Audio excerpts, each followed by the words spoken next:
तजिया अडियाला जेल में इमरान खान का मुलाकात का दिन 6 नए नाम जो है कल शामिल हुए गए। उसमें एस्टेब्लिशमेंट की तरफ से इमरान खान के हवाले से जो रेड लाइन का एक नया पैगाम बराह रास्त मुज़ाकरात ना करने का फैसला और तहरीक इंसाफ में मुफाहमत ग्रुप भी सामने आ चुका है। जनरल ज़ियाउल्लाह की बनाई हुई मुस्लिम लीग नून ने तहरीक इंसाफ को सुप्रीम कोर्ट में सियासी जमात मानने से इनकार किया, लेकिन 26वीं तरमीम पर एक बड़ा ही अहम नुकता मैं आज आपके सामने रखूंगा। एक तरफ तहरीक इंसाफ को ये दहशतगर्द साबित करने की कोशिश कर रहे हैं, तो दूसरी तरफ भारतीय सफारतकारी इस वक्त दुनिया भर में पाकिस्तान को दहशतगर्द मुल्क करार देने की कोशिश जारी है। वाला वजीरिस्तान में चौथा ड्रोन हमला भी हुआ, 15 लोग जख्मी, वीडियोस भी आ गई, फुटेजेस भी आ गई। और बजट में अवाम पर 1400 अरब के नए टैक्सेस का मामला। इंटरनेशनल खबरें भी हैं, डोनाल्ड ट्रंप की कनाडा में एक बड़ी धमकी और तुर्की वजीर खारजा की ब्यूटन से बड़ी मुलाकात हुई है, वो उस पर बात भी करेंगे। लेकिन तशवीशनाक खबर जो सबसे पहले वजीरिस्तान में चौथा ड्रोन हमला, वॉलीबॉल खेलते हुए वहाँ मुकामी अफराद पर 15 लोग जख्मी। लाल वजीर नामी मुकामी सहाफ़ी हैं, उन्होंने कन्फर्म भी की है, तस्वीर भी सोशल मीडिया पर आ चुकी हैं। ये चौथा बड़ा ड्रोन हमला हुआ है। अभी साबका ड्रोन हमले के मुतासिरीन जो एहतजाज कर रहे हैं और अब खैबर पख्तूनख्वा में ये मामला बढ़ता जा रहा है, क्योंकि तहरीक इंसाफ की वहाँ पे हुकूमत भी है, लाएमल और फोकस जो है वो कर रहे हैं। और कल खान से मुलाकात जो है जिसपे एक तो पैगाम इमरान खान के ट्विटर पर आया हुआ है मुल्क गिर एहतजाज का, उसमें अब बहुत बड़ी शिद्दत आपको नजर आएगी। क्योंकि ये एस्टेब्लिशमेंट की मेरे ख्याल में बहुत बड़ी गलती है कि एक तरफ तो हिंदुस्तान से ऐसे मुआहदे कर रहे हैं कि हम जब एक दूसरे को मिसाइल मारें तो पहले पेश की इतला करेंगे कि कहीं ऐसा ना हो कि एक मुल्क समझे कि एटमी हमला और दूसरा गलतफहमी में एटम हम चला दें, तो इसलिए हम बताकर हमला करेंगे। लेकिन पाकिस्तान के अंदर लोगों का जो बताकर ड्रोन है वो हमले नहीं किए जा रहे हैं। कल की मुलाकात में इमरान खान की हवाले से बड़ी अहम है।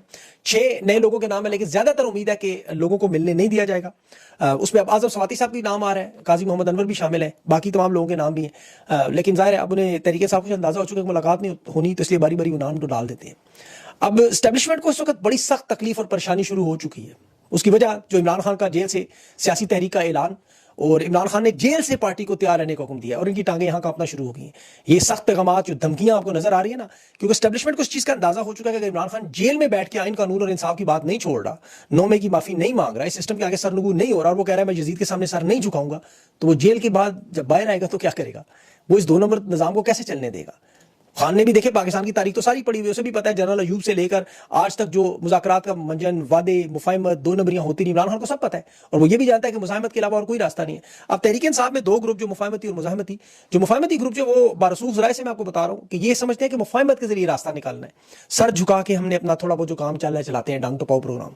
पता इन्हें भी है कि इस मुज़ाकरात में कोई रास्ता नहीं है। इनकी जो पैगाम रसान सहाफ़ियों के साथ की बातचीत है, जो कहते हैं जी स्पेस नहीं दी जाएगी। ख्वाजा आसिफ ने अलीमा खान के बयान पर कहा जी कि थोड़ी सी नरमी आई है, रवैये में मजीद बेहतरी लाए।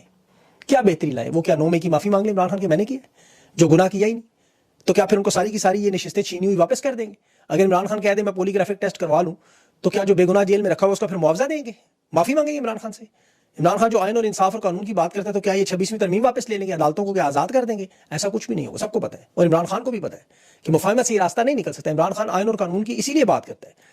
इमरान खान को ये भी पता है कि अदालती जो केसेस थे, 4 केसेस में सजाएं हुई थी खान को, वो चारों खत्म हो चुके हैं। अलकादर में 14 साल की सजा है, वो इन्हें पता है आधे घंटे के केस है, 9 मई में इनके पास सबूत नहीं, इसलिए पॉलीग्राफिक कर रहे हैं। वो तो खैर इनके वकला को मानना ही नहीं चाहिए।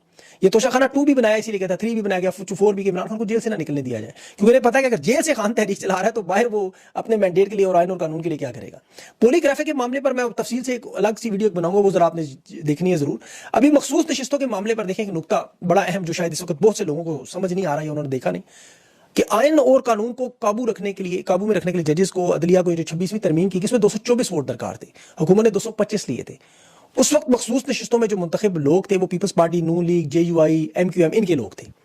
वो नशिस्तें इसीलिए बांटी गई थी कि भारी अक्सरियत से 26वीं तरमीम करवा के सारी की सारी अदालतों को काबू किया जाए। अब ये जो सर्कस आपको नजर आ रही है सुप्रीम कोर्ट में लगी हुई मखसूस नशिस्तों में, इन्हें पता है कि अगर इस फैसले को रद्द किया और नशिस्तें दे दी तहरीक इंसाफ को, तो फिर सारा मामला खत्म, जस्टिस सबीरुद्दीन खत्म, आईनी अदालतें खत्म, बेंचेस खत्म, ये सारा मामला चीफ जस्टिस जया अफरीदी खत्म, आर्मी चीफ की मुद्दत मुलाजमत खत्म। तो इसलिए ये नशिस्तें तहरीक इंसाफ को कभी दे ही नहीं सकते। ये जो हुक्म 12 जुलाई का फैसला था 26वीं तरमीम नशिस्तों पर सुप्रीम कोर्ट को, वो कभी नहीं मानेंगे। सारा मामला इससे जुड़ा हुआ, याद रखें। ये 26वीं तरमीम करवाने के लिए किस हद तक गए थे आपको याद होगा। नवाज शरीफ को चेन से बांधा हुआ था, डेस्क के साथ पैम्पर बांधे हुए थे कि टॉयलेट नहीं जा सकते। तहरीक इंसाफ के लोग उठाए, क्या क्या नहीं किया उन्होंने। तो अब ये नशिस्तें तहरीक इंसाफ को इस तरह दे देंगे वापस और 26वीं तरमीम को कलअदम कराएंगे। ये तो अभी कंट्रोल में लाकर 27वीं तरमीम करवाना चाहते हैं। तहरीक इंसाफ की इन मखसूस नशिस्तों को ये लूटा हुआ माल समझते हैं, माले गनीमत समझते हैं, ताकि अपनी दरबारी कनीजों गुलामों में बांट दें। ये पाकिस्तान की तारीख में सुप्रीम कोर्ट के फैसले का इनकार करने वाले, जो आपको पता है ये 17 जजेस जो सुप्रीम कोर्ट में लाए गए, जो कुछ तहरीक इंसाफ की सियासत को आज पार्टी तक तस्लीम ना किया जाए, इंट्रा पार्टी सर्टिफिकेट तक ना दिया जाए, वो 12 जुलाई 2024 का फैसला जो अक्सरियती जजेस ने किया, पूरी दुनिया में जिसको सराहा गया, वो नहीं तस्लीम किया जा, ये इस लाइव सर्कस में मान लेंगे? तो इसमें तो सिर्फ वक्त ज़ाया करने वाली बात है, ये मखसूस चीज़ें कभी भी नहीं देंगी। साहबजादा हामिद रजा ने वो मेरी प्रोग्राम में तफसील से बताया था कि पूरा स्क्रिप्ट जिस तरह लिखा गया था तहरीक इंसाफ के उम्मीदवारों को सिस्टम से निकालने का मकसद यही था। और ये भी आप देख लें कि पहली दफा नहीं हुआ, हर डिक्टेटर ने अपने दौर में यही बार आइन के साथ खिलवाड़ सबसे पहले किया। मैंने कल तफसील से बताया। अब नून लीग ने इजाफी गुजारिशात जमा करवाई कि जी सियासी जमात नहीं है, तहरीक इंसाफ ये नशिस्तें हमें दे दें ताकि हम अपने जो कनीज़े गुलाम उनको बांट दें। इलेक्शन कमीशन के फैसले को तस्लीम नहीं कर रहे और तहरीक इंसाफ के पास अब रास्ता तो देखें पुरअमन अपना इस मुजाहिमत की तरफ ही है, जो इमरान खान की कॉल है उसके अलावा कोई रास्ता नहीं है। ये ज़हन में रखें, मखसूस चीज़ें भी नहीं मिलेंगी। उनकी ख़वातीन जो है उन्हें भी चाहिए कि वो अपने तैयारी करें, जिस तरह वो अपने हक़ के लिए लड़ने सुप्रीम कोर्ट आती हैं, आप मैदान में भी कोशिश करें। स्टैब्लिशमेंट जो ऐलानात कर रही है, ये बड़ा अहम मामला है। ये अंसार अब्बासी, वो नजम सेठी की साबिक चिड़िया, ये जो बार बार आपको ऐलान करते हुए नजर आते हैं ना कि इमरान खान के खिलाफ स्टैब्लिशमेंट में बड़ी नफरत है, और मैं इसको बिल्कुल तस्लीम करता हूँ। वाकई ये बहुत शदीद नफरत करते हैं, सिर्फ खान से नहीं, हर उस अवामी रहनुमा से जिसके साथ अवाम खड़ी है, जिसके साथ जो इस्लाम की बात करे, रियासत मदीना की बात करे, नामूस रसूल सल्लल्लाहु अलैहि वसल्लम की बात करे, उससे नफरत करते हैं। जुल्फ़िकार अली भुट्टो को फांसी देने की एक वजह यह भी थी, याद रखें। हर दौर के डिक्टेटर ने अवामी रहनुमा से नफरत की। जनरल अयूब खान को फातिमा जिन्ना से शदीद नफरत थी, जनरल जया को शेख मुजीबुर रहमान से शदीद नफरत थी, जनरल ज़ियाउल हक को जुल्फ़िकार अली भुट्टो से शदीद नफरत थी, जनरल मुशर्रफ को नवाज शरीफ से शदीद नफरत थी। ये नफरत पहली दफा नहीं है ना आखिरी दफा होगी। ये असल मामला क्या है, अवाम किससे नफरत करती है और किससे मोहब्बत करती है, इंटरनेशनल दुनिया किससे मोहब्बत करती है और किससे नफरत करती है, उम्मत मुस्लिमा किससे मोहब्बत करती है, नफरत। अभी इस्लामी ममालिक को देखें, 58 इस्लामी ममालिक है, 54 इस्लामी ममालिक जो थे पाकिस्तान हिंदुस्तान की जंग में हिंदुस्तान के साथ खड़े थे, गैर मुस्लिम मुल्क है। तो ये नफरत है, ये मोहब्बत है? और कौन है इक़्तिदार में? अवाम तो अपने खून से खान का नाम 804 के दिन लिखती रही। 8 फरवरी को जो वोट दिए, 6 महीने तो वोट ही गिनते रहे, नहीं गिन सके, फिर फॉर्म 47 निकाल दी।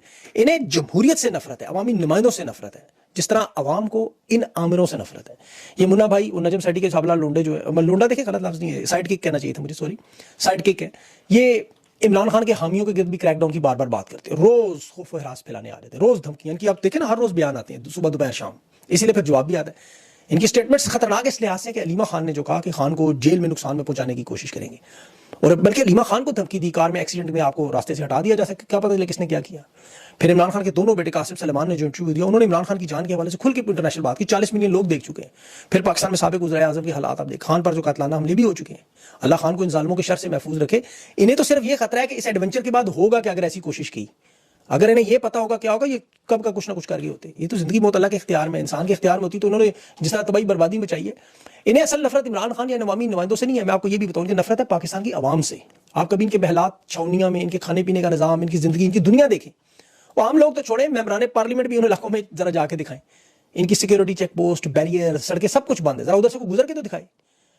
जितनी सिक्योरिटी इनकी है, इतनी शायद सऊदी अरब में मोहम्मद बिन सलमान और अरब अमारात में मोहम्मद बिन जायद की भी नहीं होगी। आप बर्तानिया में जाएं, बकिंगम पैलेस में चले जाएं, अमेरिका में व्हाइट हाउस में चले जाएं, आप वो आवाम के लिए खोला जाता है, क्रिसमस में 10-20 डॉलर देकर आप चले जाएं। बर्तानिया में आपने 10 डाउनिंग स्ट्रीट पे आप जाना चाहें आप जा सकते हैं, ऑस्ट्रेलिया के प्राइम मिनिस्टर हाउस में आप जा सकते, लेकिन यहाँ इनके इलाकों में आप नहीं जा सकते, कभी भी नहीं जा सकते। कैमरा हाथ में रखे, उधर ही आपको लटा देंगे। इनकी दुनिया मुख्तलिफ है। ये पाकिस्तान के अंदर अरब दुनिया की एक रियासत है अपनी इनकी, ये शहजादे हैं वहाँ के, आप भेड़ बकरियों से ज़्यादा नहीं है, चाहे वो सिक्योरिटी के नाम रख ले, प्रोटोकॉल के नाम। और यही हाल जाती उम्रा बिलावल हाउस या इनके रिटायर्ड लोगों का। बनी गाला तो मेला लगा रहता था बाहर भी और अंदर भी। ये जिन इलाकों में आप नहीं घुस सकते, रिटायर्ड लोग इनके, ये 9 मई का क्यों केस इतना कमजोर है कि इन्हें पता है कि सिक्योरिटी जहाँ पर चिड़िया पार नहीं मार सकती, वहाँ लोग कैसे आ गए, बिल्कुल जैसे पहलगाम में भारत कहता है। आज 28 मई भी है, योम तकबीर भी ज़ाहिर है नवाज शरीफ मनाने की नून लीग कह रही है। पाकिस्तान 1984 में एटमी कुव्वत बन चुका था। जनरल ज़िया उस वक्त अफगानिस्तान से अरबों डॉलर ले रहा था जहाद के नाम पे, उसने एटमी धमाके होने नहीं दिए, वरना पाकिस्तान उस वक्त एटमी ताकत बन चुका था। अभी बड़ा उछल रही है नून लीग के, जो हमने बनाया जी। अब डॉक्टर कदीर खान एक बड़ा नाम और एक जुल्फ़िकार अली भुट्टो जिसने बुनियाद रखी, मदद तमाम वज़ीर आज़म ने की, सब जानते हैं। इस पर तो पूरी कौम लेकिन मुतफिक है कि बानी इसका डॉक्टर अब्दुल कदीर खान है, जिसने बुनियाद, जिसने असल काम किया, मोहसिन पाकिस्तान, या जुल्फ़िकार अली भुट्टो ने बुनियाद रखी, आप कह दें। लेकिन जुल्फ़िकार अली भुट्टो के साथ क्या किया और अब्दुल कदीर खान से माफ़ी मंगवा के क्या किया, जुल्फ़िकार अली भुट्टो का आप देख लें। नवाज शरीफ ने क्रेडिट मांगा था, जरूर क्रेडिट पे उससे भी माफ़ी मांग ली थी। शेख मुजीबुर रहमान ने तो कुछ भी नहीं मांगा था, उससे भी माफ़ी मंगवाते रहे। फातिमा जिन्ना ने तो कभी नहीं कहा मैंने एटम बम, उनसे भी माफ़ी मंगवाई। ये इनकी पुरानी ख्वाहिशात है ऐसे नाक रगड़ने की, बंदूक हाथ में, ताकत हाथ में ना। एटमी प्रोग्राम के हवाले से नवाज शरीफ को जो क्रेडिट लेने, उस पर तो डॉक्टर अब्दुल कदीर खान के 7 बयानात ऑन रिकॉर्ड मौजूद है, मैंने सारे देखे।